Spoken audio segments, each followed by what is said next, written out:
All right, team, we're back. Today, I'm going to take you through the process of completely making a corporate interior image from scratch. A lot of the times with corporate interiors, we have to do a lot of heavy lifting, and I mean that literally. This is a shot that we worked in a space that the architect's client, the person, the company that had built out the space, had lived in for a while, and they had altered this space in a big way. The architect wanted to show that they had created this space that was flexible, sort of multi-purpose. It could be, you have hybrid working situations happening now, and they wanted to show that they could create a space that could be rearranged to suit a variety of working conditions. It can be more of a let me just move this so you can see it a little better. More of a loungy breakout space for people to talk, or an area that kind of conferencing and just hybrid work could happen in. So this shot started. Let me bring you back to the raws, and I'm going to walk you all the way through how we got from here to here to here. This is again, like I said, a heavy lift. So we knew this was going to be a heavy one. We had a few people from the architecture firm, my assistant and myself, and the architects had a pretty clear idea of how they wanted the space to look. So we talked about it. I set the camera down, and we started in this position. And then we just wiggled around a little bit. You'll see I changed the composition a couple times as we get clarity through the space. But I wanted to take you guys all the way through the process of arriving at a composition, and then through the post-production of actually producing the image, which not a lot, most of this happened in the field. So we'll start here. We start moving out. There's all these, barriers, these movable partitions that are writable surfaces. So we started moving these out. We had a pretty good sized team here, and we kind of called them over and got them involved. So we started taking apart these moving partitions, these rollable audio-visual, IT components had to go. You can see all the tables in here have wheels. Everything is sort of meant to be flexed in this space. So we started to, get through so we could see the super graphic on the wall. That was a big part of the story. You can see more and more furniture is disappearing. We ended up just racking it all along the sides here. And then we started to move furniture in. So I thought, the camera might be a little higher than it was. We were just getting lost in that kind of sea of table legs and everything. We wanted to get up above it a little bit further, not even eye level still, but, chest level rather than waist level. Continuing on, moving more furniture out. A lot of conversations were happening between the architects about exactly what story they wanted to tell. They had probably brought floor plans along of specified furniture layouts and things like that, bringing in some dividers to divide the space up, and now we start to source sofas and things from other parts of the space, room dividers from other parts of the space, coffee tables, side tables, end tables, soft seating, all these sort of things to give the space a little bit of more interest visually. Still moving sofas in, moving chairs in, rearranging coffee tables and things as we go. Tons of little things starting to happen. We have people bringing in props to style the tables, to style the bookshelves. More furniture is appearing in the back. We're starting to now probably to think about, as well as how we want to style this space, how we want to get people involved. We don't want to style an area that we're just going to block with a model. So we had different parts of the image we knew we were going to block with models, so we weren't as worried about how exactly we were going to style them. Okay, so here we are. We're starting to put models in. We've come here from, 70 images back or something like that. Not even back to the beginning yet here. Yeah, so here's where we started. Here's where we are now. It's a much different image. It tells a different story. It's much less segmented and much more open. Shows a lot more diversity of seating elements and things like that. So, we decided we wanted to get some people using the different, program throughout the space. So we wanted people kind of working independently, having little breakout meetings, sort of waiting to join a meeting, things like that. And then some people moving through the space as well. It's always important to have some motion in photographs where it's appropriate. So we finally have a group of 3 here. I've placed myself back here. I don't know if I make the final cut, but some people walking in the background. I think that's me back there. We cut me from this green sofa because I was probably interacting with these models in a little bit of a negative way. So okay, so we decided we had it on that one, and then we broke the space down and rolled it out again. So we got all that furniture pulled out of the space, and now we're setting it in more of a conferencing meta here. So you have these big firms that have different locations all over, and they'll have people come and work from different offices. So this space can be set up to accommodate a lot of different things. So this is more of a hybrid sort of conferencing layout here. So we're starting to hone in on the composition. I didn't move the camera very intentionally. We talked through both layouts before we set the camera in its final location for variant 1 here, and we wanted variant 2 to be able to be tabbed back and forth, sort of like an animated GIF would bounce back and forth between 2 different layouts, so they can show how different a space can be in just with furniture layout. So here we go. We're starting to place models. And this was the pick. So this was the one that we thought had the best overall group of models. I think we had a walker on the left. Yep. Our old friend there. And here we go. So I think we've tabbed all the way through. We have variants for, dark exposures, things like that. And different variants for models walking through. So we'll do some drop-ins and things like that we haven't done as many of in the other videos so far. All right, so we've got those. Let's jump into the actual images now in Photoshop. So I've got the finished versions here, the 2 finished versions, and then I have the 2 raw versions ready to reproduce with you guys here with our alts are already dropped in. So I don't think we're going to probably do both of them today because you guys can imagine it happening twice. But we will maybe do one of them and we'll take you guys all the way through the process. So we'll do this one.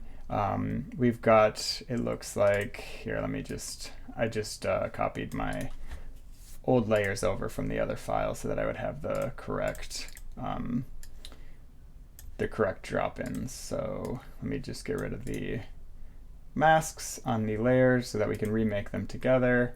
So we have 2 drop-ins for this file. We have a dark drop-in for the windows, and we have a different drop-in for this model on the left here. Yes, okay. So we'll do the model on the left first since it's just the easiest thing. Again, I've talked a lot about layer order. We want to do our drop-ins first so that if we make a deletion and edit something that we're making up new pixels, we don't want to make that up and then drop new pixels over them that may be at some varying opacity that we might show this artifact through the semi-transparent layer. So what I mean by a semi-transparent layer here is that we want to drop this gentleman in. I didn't need this whole background layer, so I'm just going to delete the rest here. So we have this guy here. We don't want to just cut a square in like that. That's gonna leave opportunity for, you know, if there was a cloud that was slightly different or some shadow somewhere, we might end up with, yeah, even there we can see there's a bit of a registration issue. So you want to make sure that we're gonna mask in a way that he's masked in at 100% and then it fades to 0% beyond him. So we're going to do that with brush. So first we're going to register this. It looks like it's very close, maybe just 1 pixel off in each direction. There you go. That registration appears to be perfect. I'm going to check it again down here on something that isn't moving, like this table leg, just so that we don't just check it on one corner. It appears to be perfectly registered now. So I'm gonna command click the layer mask button here. By command click, I think I mean, sorry, option click.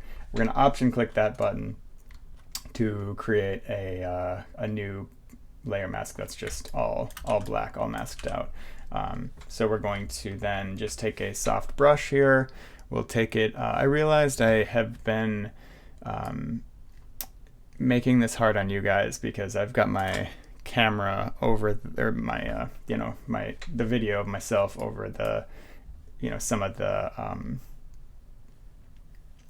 dialog boxes here for the brush options and things like that. So what I talk about with opacity and flow is it's right up here, right? So we can use the brackets, or I mean, we can use the brackets to resize our brush as we want. We can adjust our flow with this, or we can hit Shift 1, 2, 3, 4, depending on how fast you hit it, to adjust my opacity. So a lot of the times if my opacity is at something, or my flow rather is at something that I don't want it at, I'll just hit Shift 1 and bring it to 10%, or, you know, Shift 3 if I want to mask it in at 30% at a time. So we're just going to start masking in this model here with light brush strokes here. I might bring that up to 20% just so it goes a little bit faster. All right, so now we've brushed him in. We can take a look at what that mask looks like. We just have a nice soft fade, right? That's what the actual pixels look like that we've dropped in. So if we do have a little bit of a shadow issue somewhere, it's not going to come through. We do want to make sure that we've fully masked him in, so I'm just going to kind of go in here and, you know, double check that. The other thing we want to make sure we look for is a shadow. He does have a little bit of a spray from the linears overhead, the overhead lights here, right? So we're going to go ahead and just mask in a little bit side to side of that shadow again. Subtle, probably wouldn't notice if I didn't do this, but we want to be in good habits, and that is a good one to be in. So there you go. We have our model is masked in. The next thing we're going to do is everyone's favorite, a window drop in. We know we need it here. There's a number of ways to do this, but I'm going to do it, you know, sort of my favorite way, which is to use my channels to give myself a mask. First, we're going to make sure, again, that we have good registration. We'll take something that we know hasn't moved, like a sconce on the wall here, turn it off, turn it on. Looks to be pixel perfect, so that's good. We have good registration on that. We should probably check in more than one place, like I just said. Yeah, perfect. Okay, so that's good. I usually shoot tethered, and I usually am, you know, triggering my camera remotely, so that helps with keeping things perfectly registered. But you never know, you know, somebody walks too close to the camera and adjusts the rug a little bit or something. It can shift a little bit. So okay, so what we're going to do first here is we're going to take our background layer, just our non-dropped in layer, and we're going to look at our channels again. You're going to start to catch on that the blue channel is almost always the channel I'm going to use, because the blue channel is going to be the opposite of yellow, which most plants are actually more yellow than green. So the blue channel is going to give us highest contrast between the hardest part of our mask, which is always going to be anywhere that has, you know, foliage over the edge of frames. You know, my hair here, I missed that pair of pants. Those were nice. I lost those pants on a photo shoot to a very there was a lot of burrs in the woods where I was walking, and I wound up with like 150 burrs in my pants, and I pulled them out, and it pulled all the wool out, and RIP to those pants, but that's okay. It's the cost of doing business, right? Okay, so to restart this tangent that I've been on, we're going to go to our blue channel here, and we're going to duplicate it. All right, so now that we have a blue copy, we can do what we want to the blue copy.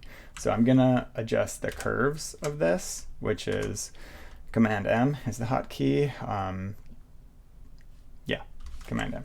So we're gonna adjust the curves, and we're going to try to get the darker parts of the image closer to black, because what I'm looking for here is just a mask that's close to black and white, but still has fall off, still has a grayscale fall off between black and white, so that we get more nuanced edges to our drop-ins. So I'm just going ahead and finding, this stuff now is very close to black, and then these areas we want to maintain their brightness. Having not black and not white on those is important, so that we get a little bit of fade on the windows, and that we don't have too tight of a edge. Okay, so I might drag it just a little bit further. I might drag my whites up just a little more to get rid of a little bit of we had a little bit of contrast happening on the building outside. So we've got that curves move made. So now what we're going to do is we're going to still go ahead and draw a kind of polygon around each of these windows, so that we can delete the rest of this mask, right? So we're going to use our black edges here, okay?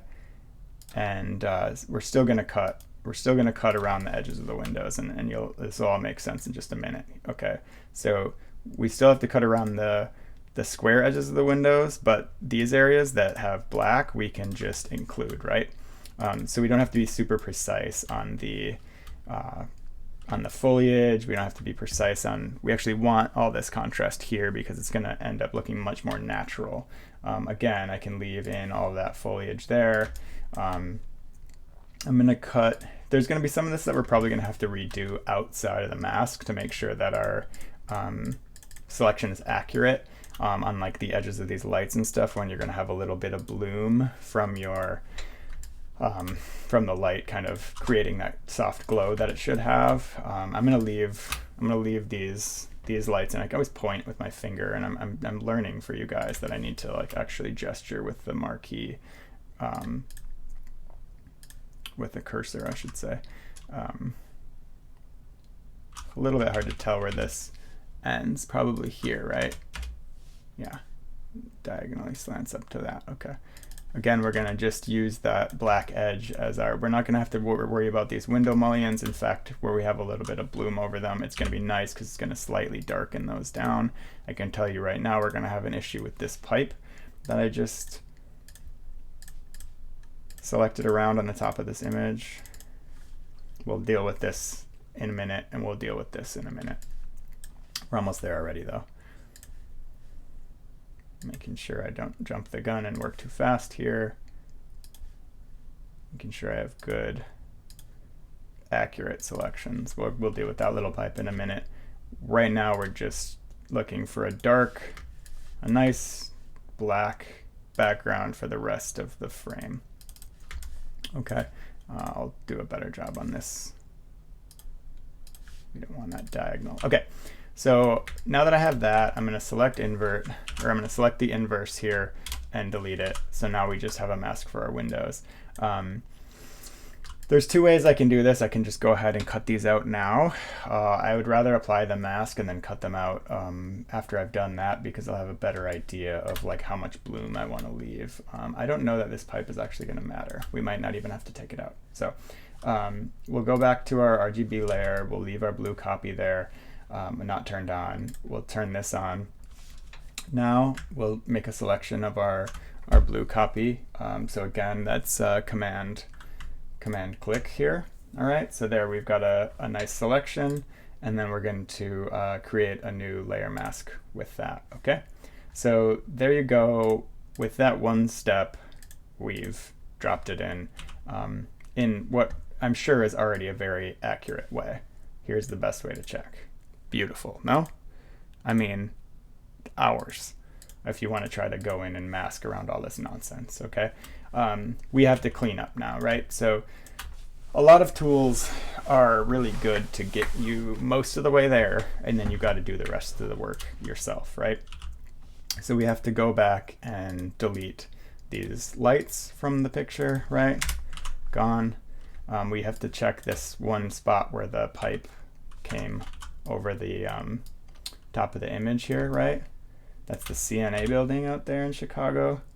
70s building by Graham, Anderson, Probst, and White, if I correctly remember. Actually, I don't know if it's called the CNA building anymore. It might just be called like 333 North Wells or something, because now it's not, CNA isn't headquartered there anymore. There you go. The fun thing about working in a city like Chicago for long enough is that you just look back on all the other projects you've photographed when you're in each of these projects, right? So here's Roosevelt University here. VOA did that before they became Stantec. They were bought by Stantec. Here's the Harry Weiss prison. It's a prison right downtown Chicago. You can see the little vertical windows in it. This is the prison yard on top, so you can oftentimes see people in orange jumpsuits playing basketball up here, which is very interesting to see in a city downtown. Anyways, another tangent. Let's keep cleaning up.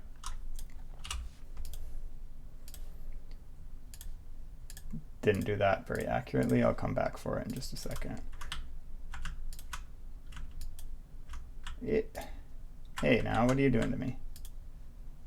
My computer really likes to ignore the keys I'm pressing when I'm recording a video like this for some reason. Okay. Getting there. This one looks good. This one looks good. We should take a look at this pipe. Yeah, so we have a little bit of a darker, this pipe should read as the same white. So rather than cutting a mask here, I'm just gonna reduce my brush tool to the size of the pipe, and then just brush it back at like 50% opacity here manually. And make it a little bit smaller. This way I get a little bit of a feather for it on the edge of it. I mean, I can just undo like that if I got a little too overzealous with it. There you go. Little cap on it or whatever that is. Okay, so that looks better. Rest of this is looking good. We'll go and double check that we're not, yeah, we still have a couple more of these lights to do. And then we're gonna just make a judgment call on the opacity at which we want to drop this whole drop-in at. I think we're probably being a little heavy-handed with our drop-in presently.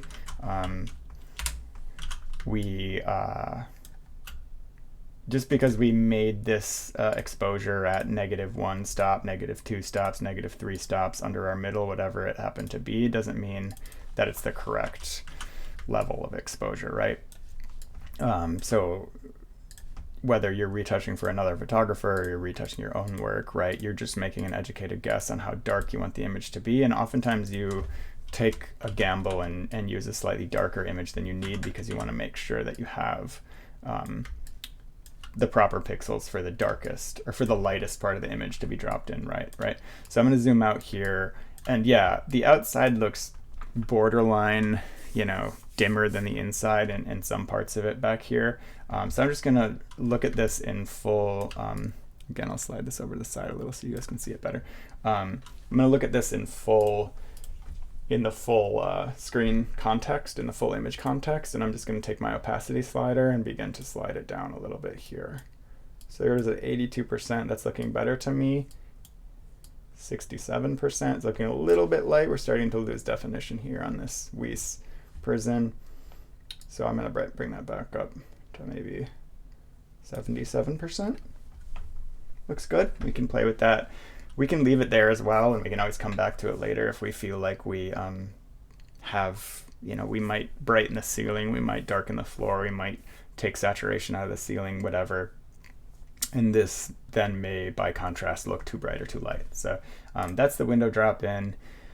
Now that we're done with that, we will move on to our retouching layers, which will again be directly above our dropped in layers, right? So we'll make our second layer and we can name it retouch. We can also rename these if we want. I'm not going to be confused about them, but we can, you know, we can get in good habits and call these what they are. So model on left, window, and retouching layer. You know, usually you can just look at the little tiny previews and it gives you a good idea of what it actually is. But yeah, we'll get in the habit, try to get in the habit of naming the layers. Okay, so retouching layers. Let's start with the most obvious things. I'll keep the way I retouch, rather than going in really tight, right, and starting to look around for bad things like that exit sign, that blue thing. You know, there's a little plug on the wall, a little piece of a heating register. You know, I'm going to start at, you know, full screen, like as the image will be viewed, and we will get rid of the things that our eye goes directly to first, which, like me, all of your eyes are probably going directly down here to this floor plate, right? This is just a floor box where, you know, it's meant to be. There's probably a few of them around on the floor so people can plug their, you know, plug there. There's another one, plug their laptops and things in when they're working at these stations. So we'll get rid of that first using the remove tool, and we'll see how the remove tool does on this pattern. If it works, it works. If it doesn't, we'll use the clone stamp. Pretty good. It's a little bit lighter than the surrounding and the texture isn't exactly right. So we will go over it with the clone stamp, and we'll go over it with the clone stamp at like maybe 50% opacity, because we want actual texture and pattern to be going in here. I'm not gonna use the same part of the rug to take the whole thing out, because I don't want a perfectly repeated section of the rug. And I don't know how many of you are woodworkers, but when you're sanding, you want to sand with the grain so that you don't have tear out. We're going to do the same thing here. We're gonna retouch with the grain so that we have gestures that go in the same line as the texture on our carpet. It's looking better. Let's see if we can notice where it is at full screen. Maybe there's a little bit of a white spot here. I'm gonna just add a little bit of this darker texture in there. That should mask it all pretty well. Okay, that looks great. I can't tell where it is even. Okay, yeah, there it is. All right. Looks like there's a little bit of a stain here. Somebody spilled their coffee or something. Again, we'll use the clone stamp. Actually, instead of using a clone stamp, let's use a couple different tools, because I know that some of you have said like, oh, you know, when I use the patch tool, it does this, or when I use the healing brush, it does this. Let's use the patch tool, which is under the remove tool somewhere. Yes. Okay. So if you tab through your hotkey J here, you've got the spot healing brush, you've got the remove tool, you've got the healing brush, you've got the patch tool, comp tend to wear move, and red eye tool. A tool I've never used, the red eye tool. The patch tool, if you use the patch tool, it's going to, you're going to take an area, it's going to turn it into a selection, and then you're going to move it around until you find a part of the image that matches it. So we're going to get this error dialog box here, could not use the patch tool because the selected area is empty. Okay, so unlike the clone stamp, say, where you have the sample here is, make sure you can see this, right? Okay, so the clone stamp, we're sampling current and below, current layer, all layers, okay? I always am on current and below so that in case I do edit this later, I'm not using all layers and it's not pulling from my curves layers or my saturation layers that are adjusting its, the actual tone of the pixels. So I'm using current and below for that. The patch tool, on the other hand, it does not have an option for current and below, okay? So what we're gonna do, if in this case, right, is we're gonna duplicate our background layer, or whatever layer is, we're if this is, we're patching something out on this drop-in here, we would want to duplicate from that layer, right? So if I'm on the background layer, I can make a selection that's just, you know, kind of includes the area that I'm masking, and then we can make a copy of that selection. Okay, so now I have an area that I can work from. All right, so I'm going to reorder these. I'm going to name this stain. We're going to take our patch tool back here. We're going to select the floor we want. We're going to drag it off and try to line up, you know, something somewhere else that's similar in tone, similar in texture, similar in density, maybe there. Okay, so there you go. The patch tool has done, you know, it's used the other part of the image, and it's tried to match it in its edges so that it matches here. Pretty good job. Pretty good job. It's a good tool, right, for the job. In fact, I don't know that we really need to do anything to it. Going back and you know, using a little bit of clone stamp to soften our edges here. We could, but I think it's as close to perfect as it gets. So the patch tool is really good for things like brick, where the AI that's involved in the remove tool just doesn't really understand brick and mortar, and that it shouldn't be perfectly replicated bricks and things like that. So you can use the patch tool as a starting place, and then you can go ahead and switch some bricks out with the clone stamp if that is the way you like to work. Since we have now a retouch layer and a stain layer, and they don't need to be different layers, I'm just gonna merge these two by you know, selecting them both and then merging them. Layer, merge down, or yeah, merge down would be what I just did, which was where I selected them two and merged them. All right, so we'll get rid of this next. Maybe we'll use the healing brush tool. So the healing brush tool is going to be similar to the clone stamp tool in that you're identifying a source to be drawing from, right? So we want to find a source that is close to the same distance from camera, so that the lines in the carpet are as close to the same, right? So we're going to go ahead and make a source and then draw over it. Again, we have a problem here because we have sample as current layer, so we're going to change that to current and below. I'll make sure you guys can see that. Current layer, current and below. Okay. So there you go. You can see what it looks like here, right? We do have, I'll make sure you can see this again. Our brush is a little harder than it should be, right? It's at 100% hardness. I'm going to drag that down to 0% so that we don't have a very sharp edge to it. So I'm going to go ahead and spot healing brush that. So similar to the clone stamp, but it's using a little bit of you know, educated guessing on how to blend the edges rather than the clone stamp, which is just, you know, deliberately copying pixels. Okay, so there's a few different ways you can use the healing brush, the patch tool, the remove tool, or the clone stamp. So I'm going to set this back to remove tool and just leave it there because that's the one I'm currently enjoying using. All right, so I'm not trying to do that. That was an accident. Let me cancel that. Okay. Let's zoom back out and we'll look at this image. This blue thing definitely needs to go. There's a little, we forgot somehow, something got bumped. We missed a caster here. That's a no-no. We don't want just something sticking out like that. Get rid of this one as well. Down here, goodbye, goodbye. We talked about doing these, so while we're here, white on white, easy to do. Fire strobe, get out of here. This little vent is fine with me. It doesn't bother me. It's in the context of the image. There's something in this. There's like a cutoff pipe that's been painted over in here.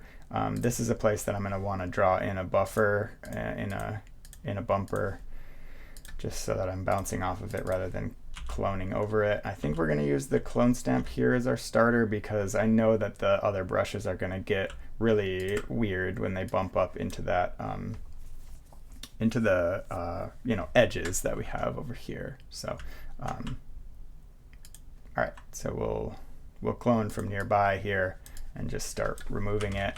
I'm just going to go from the bottom for starters, and it's going to give me probably a line at the top where the the density changes right, and then I'll go in with a softer brush from above and just kind of blend that out.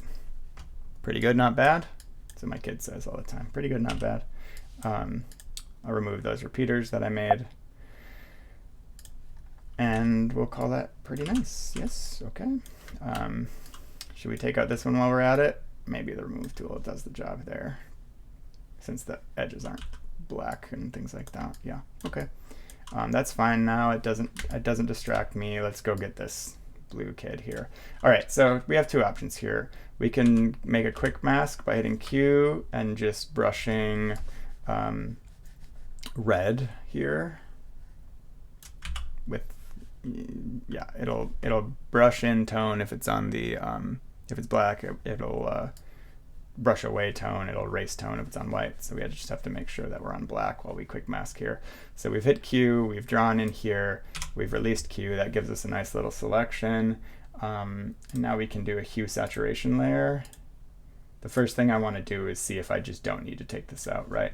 If we just either desaturate or recolor this blue, maybe this thing is no longer a problem for me.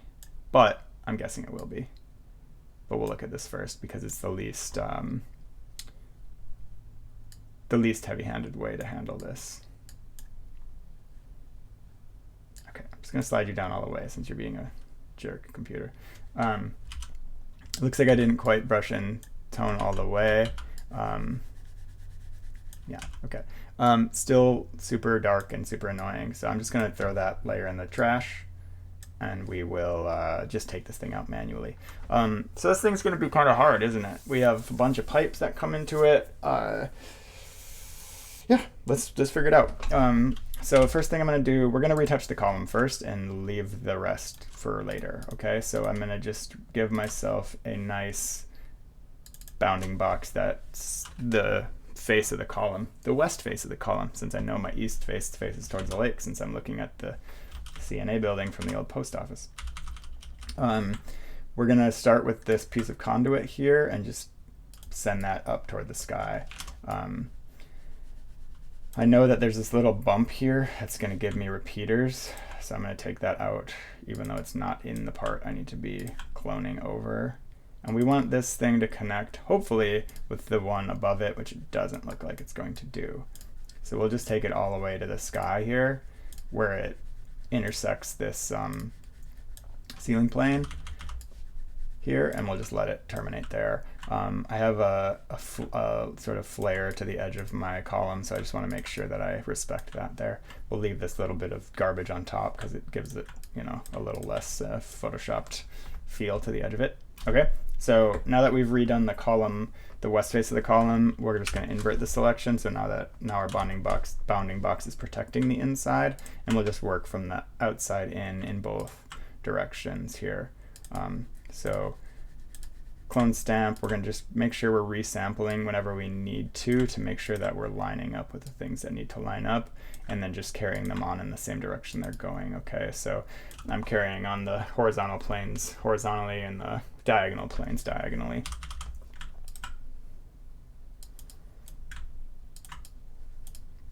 Okay, that looks pretty good. We'll look at this other side. These pipes just gotta go now, since we took out the thing that they connect to. I'm gonna first try and just see how this remove tool does. The marbles, huh? Look at that, very nice. Okay, I'm guessing I'm gonna have a little bit of an issue on this left corner. It's probably because my clone stamp wasn't perfectly accurate on the left side.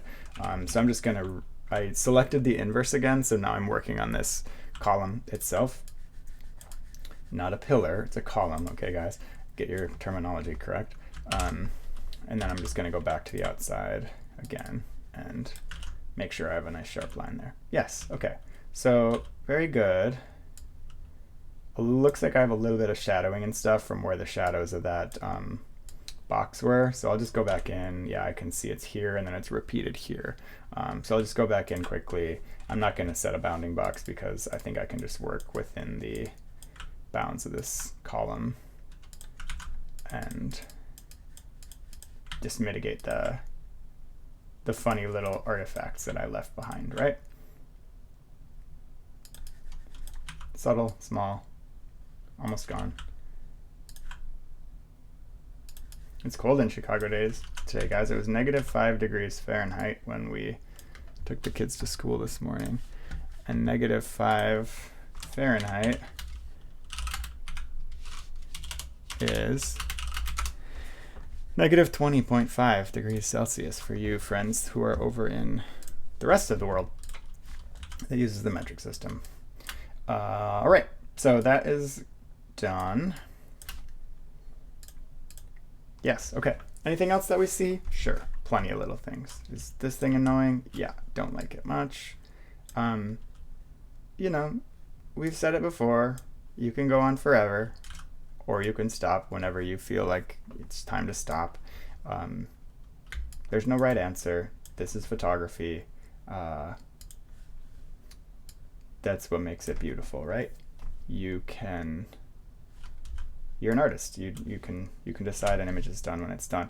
Let's take out this exit sign. I should have done this in the field. I missed it. I always take exit signs down in the field whenever they're this kind, which are easy to take down.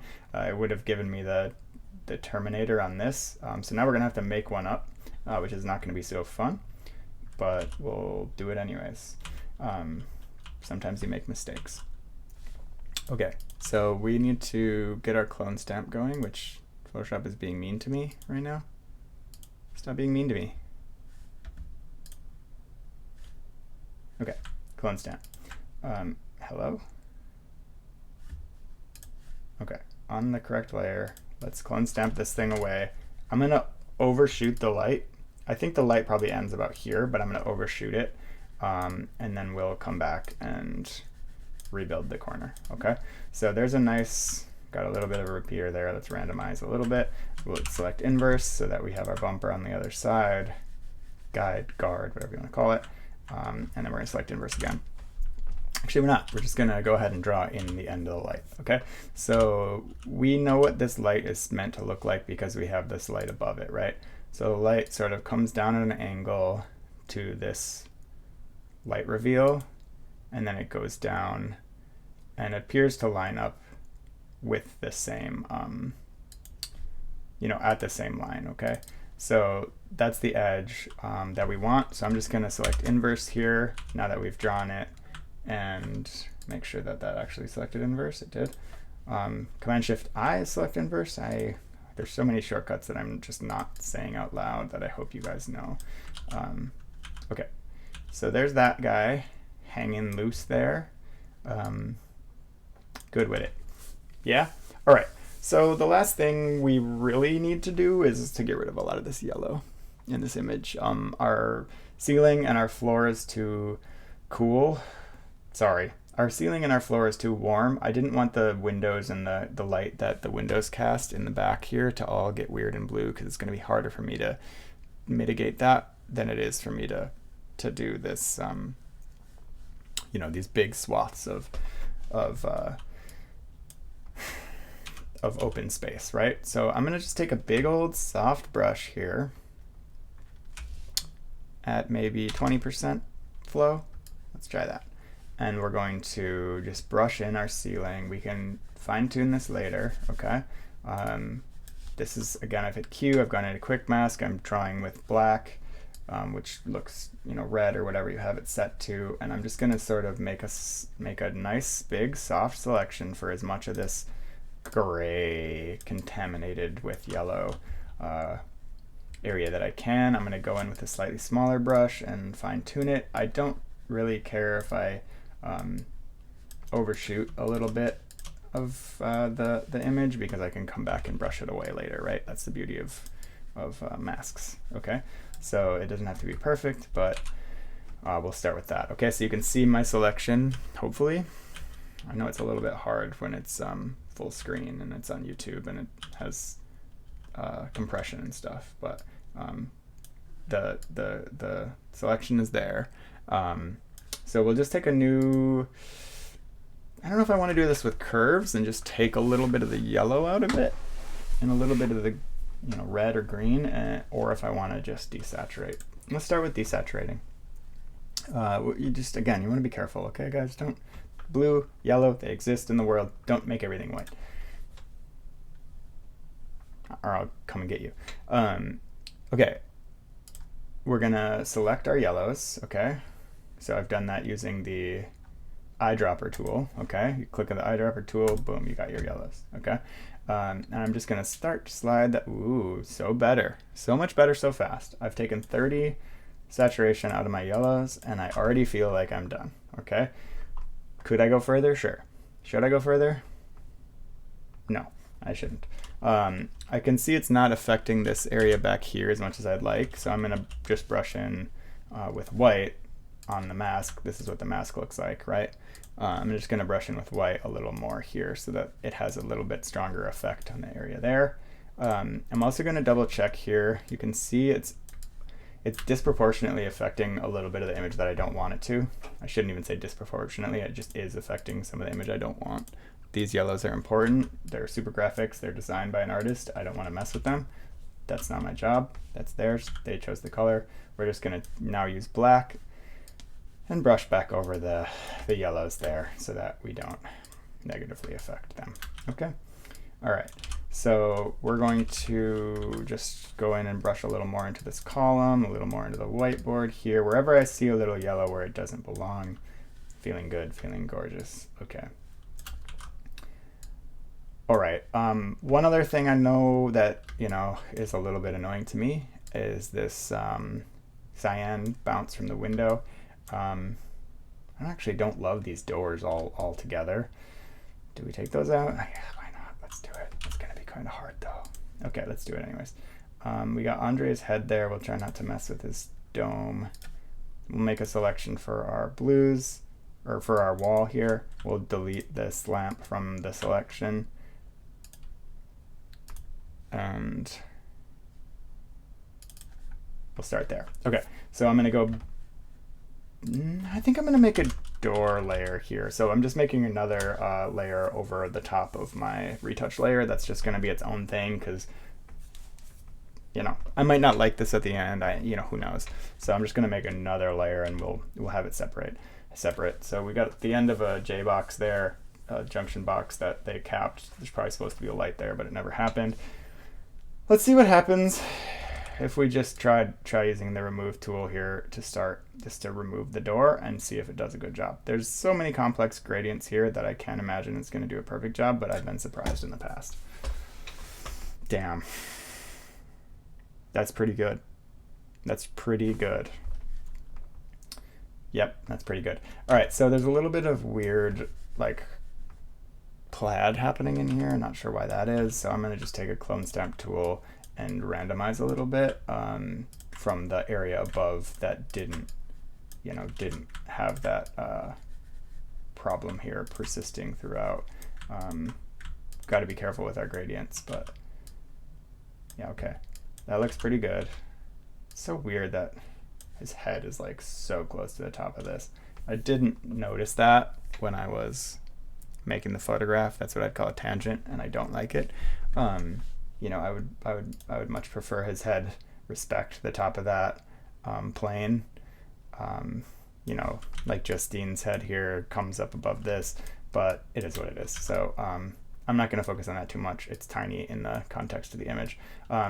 The point of this, though, is that we wanted to this is not blue, right? This is just getting reflected light from the exterior on this sort of cloudy winter day. So I'm going to go ahead and go to history and go back to where I deselected here because I just want to make a selection. I'm going to make a color layer over the top of it. I don't want to desaturate it entirely. I want to match this tone in the paint here. I'm not sure if this tone is a little bit warm or something, so I'd rather have it match rather than just fully desaturating. So I'm going to go ahead and make a new layer. We'll name it door color, and we will mask it using the selection that we made for the door retouching layer. Okay, so now that I have my door mask, looks like that. We're going to just not be working on the mask, but on the layer itself. We'll take a brush. We will select a color. I don't want this part because it's reflecting this bit of red here. This part is much more neutral in here.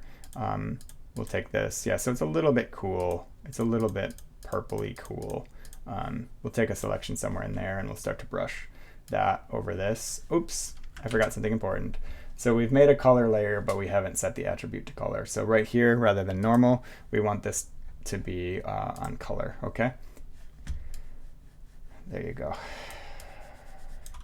I don't think my layer is perfect. So I'm gonna go ahead back to my mask. I'm sorry, I don't think my mask is perfect. I'm gonna go back to my mask layer. I have this little tiny cyan edge here that I want to make sure is added to the selection. I don't want a little halo of cyan all the way around it. If anything, I'd rather have that color bleed into this very similar color of the brick.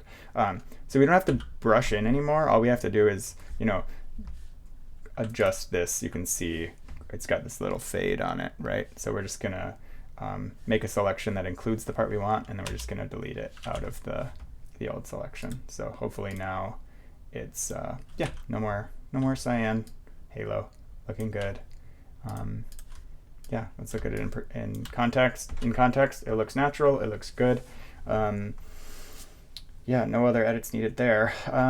The image is pretty grayscale. It lacks a little contrast. I could have probably put a big umbrella up over behind this column and added a little edge to all this stuff. That's not something we're going to be able to actually do in post-production, but there is a couple things we can do to add some shape to the whole image, okay? So first things first, we're going to brighten up a couple of our models with a soft mask, okay? So I'm gonna take just a little bit of a soft brush and brush in a couple of the darker models here that were a little further from the window, okay? I'm gonna kind of do this selectively. This is a skill that, it's hard to teach why I'm choosing where I am, but we're gonna just show you what I'm gonna do here. These guys look pretty good. Arthur looks a little bit dark. He's really gesturing big on his Zoom call that he's on. Okay, so we've got a quick mask there. We're just gonna make a curves layer. And I'm gonna give you guys a little tip that I haven't gone over yet, I don't think, which is the, we're gonna brighten these models up, okay? But we don't want the brightening move to accentuate any yellowing that the models had from being underlit. So if we change the layer attribute from normal to luminosity at the very bottom, it's just going to affect the brightness of them without saturating the colors, right? Because as we take those numbers from 0 to 255 and we bump them up from, say, 100 to 140, it may disproportionately affect them because they're too yellow to begin with or too red to begin with, or whatever you want to say, because they're underlit. So it's going to take their existing color values and sort of slide them uniformly. Let me see if I can go into history and go back and forth between the blending change there. Yeah, okay, so you can see it here on this face, right? So here's there's the curve, and here is what happens. Oop, I've got my face over it. There it is before the luminosity change, there it is after, okay? So you see it's taking a little bit of that warmth out of the face that shouldn't be there, right? That looks much more natural than that, okay? Luminosity on curves layers, useful when it's useful. Very good trick to know. Okay, speaking of luminosity, we're gonna do one more thing quickly while we're in our kind of in-between layers before we start really doing contrast layers and lightening layers on the top, which is we're going to, again, this little bit of cyan in here isn't my favorite thing. So I'm gonna just make a quick selection on this table here, and we're going to make a color layer, and we're gonna brush a little bit of that tone out. That was a bad selection right there. Let's fix that. This is a image that would have benefited from a polarizer. I didn't use one. Polarizer on this image would have fixed the glare on the table here. It's very possible it would have messed with the glass on the window, so you always have to be careful when you're using a polarizer, but a polarizer is a great tool. So again, we're going to take another color layer here. We'll name it table. I'm going to slide this down below my curves and my hue saturation layer, so that if I do have a layer that is brightening or desaturating, it's underneath or it's above the layer that has changed the color in the first place, so that it's doing it in a uniform way. Okay, so again, we've got a color layer. We're on the transparent layer, not on the mask, and we're going to select this yellow here, and we're just going to brush it a little bit, maybe at 10% flow, onto the, again, I've forgotten to make it a color, actual color attribute. So we're just going to, whoa, that happened fast, at 20%. Okay, so there's 20 to 40% of the tone brushed away. It looks like I forgot to include this little side portion in the mask. So let's do that, yeah? Delete that with white from our table mask there. Okay, now it should be happening uniformly. Okay, so quickly that removed all that contamination from the table, made it feel like the same wood that's over here, with white glare on it, but not cyan glare. I'm happy with that. So let's start to add a little bit. I feel like we need to darken our sort of just above our darkest tones in our image so that we have a little more contrast. And I feel like we need to add contrast to our highlights, right? So in another one of my videos, I'm sure you can find it. It's about luminosity masks. So we're going to use those here, okay? Very helpful. If you need to know how to make luminosity masks, go back to that other video and you can learn. If you already know, if you've already done it and you've made your action called luminosity masks, you can just hit play on it and we will generate all of our masks here, okay? So let's start with our highlights and then we'll go to our shadows, okay? So I'm going to take not my lightest lights, but my lighters, okay? So not my mid lights, but my kind of close to highest highlights, but not my highest highlights, okay? And we're going to make a curves layer, and we're just going to add a little lightness to that, okay? And maybe a little bit of a little contrast, okay? So we're just going to start brightening those up. It's feeling better already. It's a small move here, but it's given me a little cleaner light in this room. I can again change this to luminosity if I want. I'm guessing it's not going to make a huge difference. It doesn't make almost any visible difference to change that to luminosity because I'm really affecting some very clean tones in the first place. Give it a little bit more. Okay, so I like that move. It's really livened the photo up already, and I still haven't done anything to my shadows. So I'm going to take my darkers, okay, so second to the bottom layer, I'm going to make a curves layer here, and I'm going to, yeah. Okay, so I'm going to pull my heel down here. I'm going to pull my bottom down, but I want to add contrast to this layer. I want to make them darker, but not pull the entire thing down. So I'm going to pull the top end, or I'm going to kind of hold the middle anchor here, and I'm going to be subtle with it, okay? So I'm going to actually use my arrow keys once I have this anchor selected to just kind of adjust it one point at a time rather than dragging it around on a big. So subtle, but you see like under the tables, the darks of the table legs and the casters and things like that are starting to just get a little bit darker. I might consider making another layer just on the darks, not on the darkers, and do kind of a similar thing, okay? I might even add contrast to that. It's close to the mids at that point. That feels better to me, again. Maybe a little heavy-handed. I can slide these back, or I can just slide my opacity down a little bit just to give that layer a little less weight. So here's those three things that I just did. Maybe a little bit much. Again, now I can just take this whole group that I just put these in. Just to reiterate, I'm working so fast. I selected these three layers and I put them in a group using Command G. That way I can turn them all off and on together. Yeah, it was a little heavy-handed. I'll take this back maybe to 70% here. Yeah, okay. Now we have layers upon layers of opacity and things happening. It's the darks, I think, that I don't love. Let's isolate that layer. This was too much. Let's just that was the brightening move.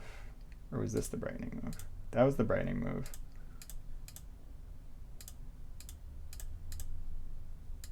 It's that layer. The blacks have gone a little black. Like right in here, right? We've lost a little bit of definition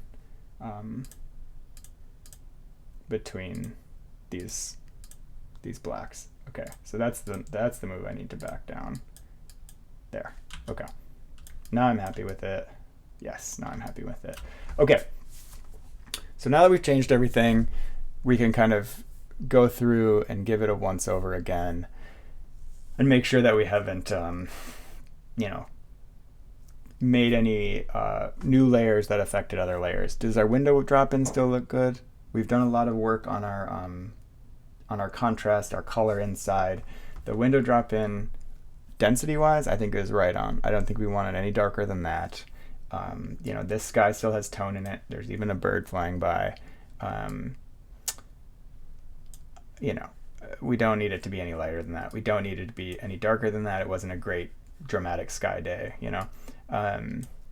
The buildings themselves, we have definition between them. I think I'm fine with it. The color, it's a little bit cyan, but that is color contrast to me, okay? We don't need to color balance our exterior to our interior perfectly. It gives the illusion you have this sort of warm inside. It's inviting. You have this cooler outside. It's nice to look at from this warm space. You're standing around your fire at the end of the day and it's getting dark and you're happy and you're warm, okay? Let's leave the color contrast. Now that we've removed a lot of things and dropped in models and done other things, there's a couple things that are catching my eye. And they're almost exclusively on the right side of the image, okay? So I'm going to go back down to my retouching layer, right? And we don't have to turn off any layers above because the things that we're doing are, current and below. So what I'm going to do is take out this little hanging, this one doesn't bother me back here, but this one bothers me a lot. I don't know why. It's just this little dark circle up here and my eye just keeps darting to it. That's what you want to do, is look at these images with fresh eyes and see where your eye goes. If it stops somewhere for any meaningful amount of time and it's not something that's important, just get rid of it. It's not helping you. So we'll get rid of that guy, and then I don't know, I left these in before when I did this last time. Look, this looks like a little face. What's pareidolia? Is that the name for that, where you see faces in inanimate objects? Pareidolia, I can't remember the exact word. Anyhow, we'll get rid of a couple of these and we'll come back in a second and see how it affects our image. Okay. So here's the thing. This is a good example for you guys. All right, so I've taken this out and I'm left with a shadow. Why am I left with a shadow? My layers are in the correct order, but I'm left with a shadow because I've now removed something that I used to make a mask, right? Specifically, my luminosity masks, right? So each of these luminosity masks has the information from these and the contrast in them. So there you go, right? Like my mask affected this. My mask affected this. My mask, or the J box, the missing junction box here, affected all these masks, right? So there's a couple of ways we can deal with this. We can adjust the mask itself, which we're not going to do. What we'll do is just we'll reset those masks in a minute. Okay. So for now, what I'm going to do is I'm going to turn that group off, that set of masks that was having a negative effect on our retouching. It wasn't actually affecting the retouching itself, but it was affecting the final look of the image, right? So I'm just making sure I'm on my correct retouching layer. I'm going to go ahead and take this thing out in a reasonable way here. Geez, this is actually very difficult because we have multiple textures intersecting and multiple gradients, and our lousy remove tool is doing a poor job. Not as poor a job as I'm doing, probably because I'm at 60% flow, hey? Let's just slow down here and mask in a way that's more natural. Little dark on top, little bright on the bottom, starting to get a couple repeaters. Take it down to 10%, make sure see what that looks like in context. A little bit of a bright spot there. Try to get rid of that. This wall has such a mean gradient on it, man. Okay, feels better. Yeah. Do I want to take all 3 of them out? Probably we should. Again, I left them all in the original because sometimes the architects leave this sort of stuff on purpose, and I try not to mess with what they did to the space. I'm gonna just take both of them out with the remove tool, and then we'll come back and make our edits, okay? Okay. Ooh, geez, remove tool. Sometimes you just got it going. Sometimes you're bad. Today, you're bad. All right, let's look at this guy. Okay, so we've got some room from below that we can use, some room from above, some pixels from above, some from below. At least we have that. That looking pretty nice, pretty good. A little bit of a weird color thing happening there. It's almost like a little too blue. Okay, and then below, I don't know what we were thinking here. Just all kinds of weird texture. Looking a little bit better. Let's zoom out. Let's look at it in context. Does it pull our eye there? It definitely does not. Okay, so now to fix our layers. All we have to do is remember where we got the masks from, right? So our first layer that we made was from our midlights, right?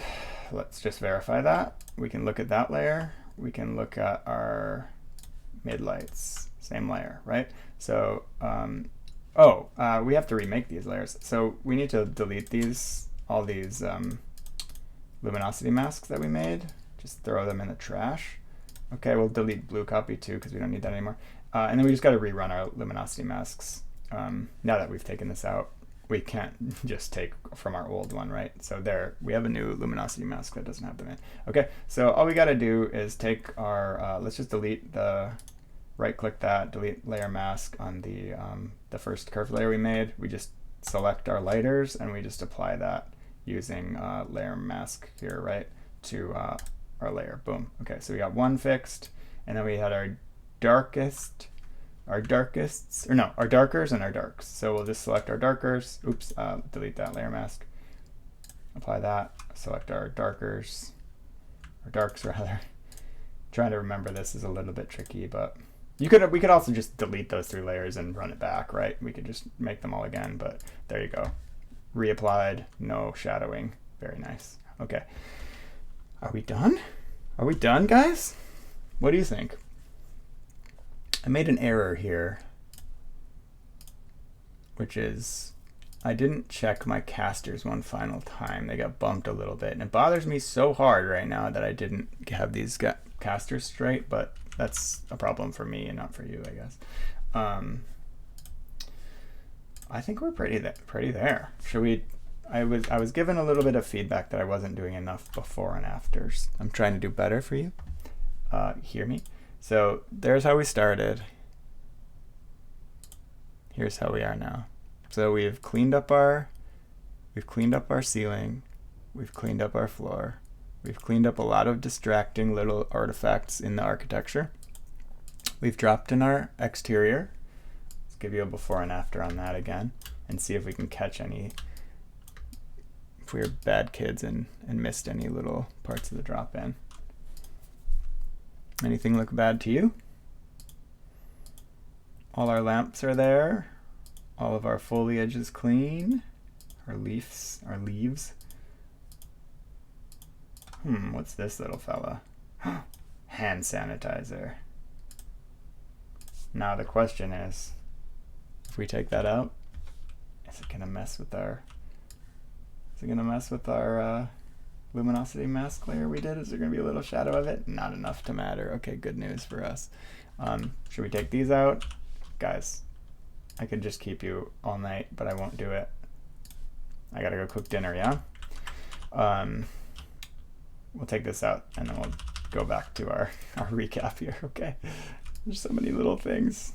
So many little things. I know we cleaned up these desks too. We just must have missed that one. All right. Probably I would take these two little shadows out, but I think we're looking pretty good here, guys. Any other before and afters we need to do? We have our model on the left. We can look at that, make sure that we didn't leave any. Yeah, looks good to me. Is it slightly misaligned, guys? Let's look at that. Let's look right at this corner. No, it's not. It's just a different, it's a difference in tone. Oops, now I moved it. It's just a little bit of a different tone, which is fine. Okay. Yeah. Door looks good. Color layer on the door looks good. Let's zoom in on that again. So here's the door, and there's the door layer and its color layer together, off and on. Looks great. Happy with that. I don't know. I think I'm good. I think we're chilling. So there you go. Building an image. We built the heck out of it. I have a bad back because of this image alone. We moved all that furniture, and then we did it again. We did it a second time, right? We did it all this. This is a whole nother image to retouch, right? Same thing. I can use some of my same moves, right? I can, this stuff, you know, this has changed. I mean, a lot of this has changed. Some of the removals haven't changed for sure.